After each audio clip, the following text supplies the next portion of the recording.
আমাদের সৌরজগতের কেন্দ্রে রয়েছে সূর্য, যা পৃথিবীর জীবনের মূল শক্তির উৎস। কিন্তু প্রতি 11 বছরে সূর্য একটি অসাধারণ পরিবর্তনের মধ্যে দিয়ে যায়, যাকে বলা হয় সোলার ম্যাক্সিমাম।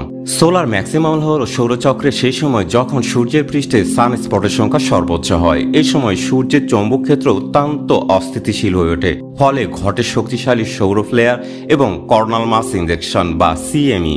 এই ঘটনাগুলো পৃথিবীতে পৌঁছে আমাদের প্রযুক্তি ও জীবনযাত্রার প্রভাব ফেলতে পারে। 2025-এর মাঝামাঝি অর্থাৎ জুলাই আগস্টে আমরা 25তম সৌরচক্রের শীর্ষে পৌঁছাবো। তাহলে কি হতে পারে? প্রথমত, সৌরঝড় স্যাটেলাইটের ক্ষতি করতে পারে, যা আমাদের জিপিএস, ইন্টারনেট ও টেলিযোগাযোগের সমস্যা সৃষ্টি করবে।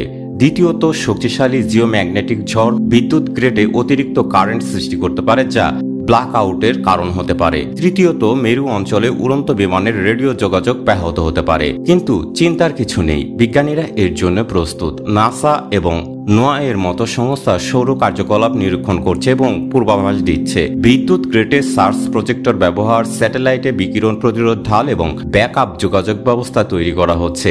সঠিক প্রস্তুতি ও সচেতনতার মাধ্যমে আমরা এর প্রভাব কমাতে পারি এবং প্রকৃতির এই মহাজাগতিক দৃশ্য উপভোগ করতে পারি। তাই আকাশের দিকে তাকান, অরোরার সৌন্দর্য দেখুন আর প্রস্তুত থাকুন।